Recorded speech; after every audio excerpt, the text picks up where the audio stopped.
Welcome to Technical Drawing. Today we are going to learn how to draw this 5 circle like this. So this is a template sum where we have to draw ditto same. So what we will do, first we will draw circle. So radius is 40, diameter 80.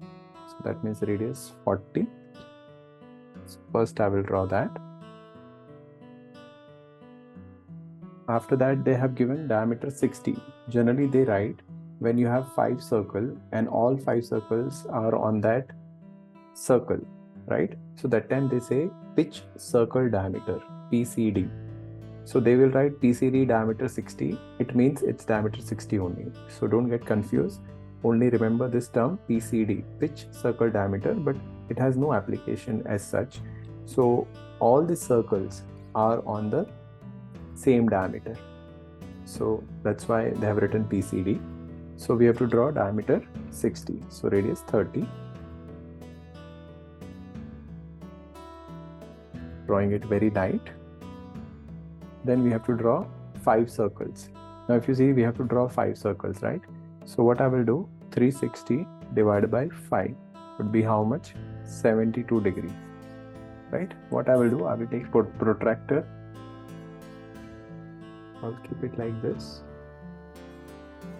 72, this is 71, 2. And I will join this. So let's say this is 0.1.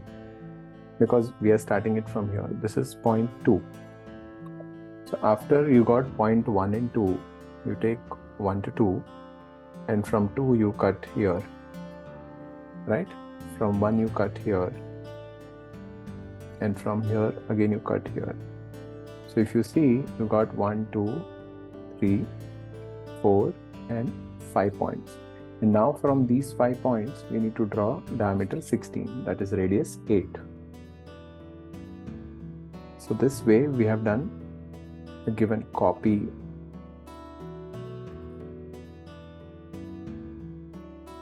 Copy the figure. So this was one of the doubt when I was teaching in school. So I just thought, let me make this video so everyone will know how to draw 5 circles. Same way, if you want to draw 6 circles, then it will be 360 divided by 6, 60 degree, right? If you want to draw 3 circles, then 360 divided by 3 would be 120. 360 divided by 4 would be 90. So that way you can draw equidistance. Whenever you have to draw equidistant circle, make sure you do 360 divided by that many number of circles. So I hope everyone understood this. Thank you.